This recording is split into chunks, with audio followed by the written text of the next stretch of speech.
10वीचे form भरताना आता आधार link form भरले जाणार. म्हणजेच काय, 10वीचा फॉर्म भरत असताना मुलांचे आधार कार्ड आहेत, या आधार कार्डला लिंक असलेल्या मोबाईलवर OTP जाईल आणि तो OTP तुम्ही भरल्याशिवाय फॉर्म फिल होणार नाही. त्याच्यामुळं 10वीचा फॉर्म या वर्षीच्या परीक्षेसाठी भरताना मुलांचं आधार हे मोबाईलला लिंक आहे का नाही पटकन चेक करा.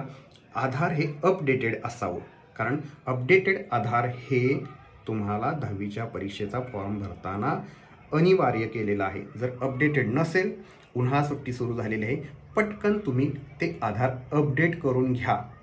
आणि आता आधारला पॅनसुद्धा लिंक करावा लागणार आहे.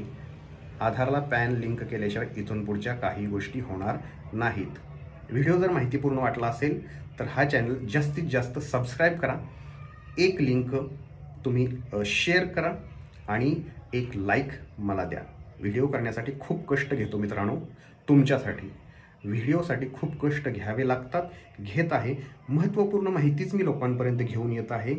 तर मला ऊर्जा मिळण्यासाठी कृपया एक सबस्क्राईब करा आणि हा व्हिडिओ जास्तीत जास्त लोकांपर्यंत शेअर करा. आजच्यासाठी थँक्यू.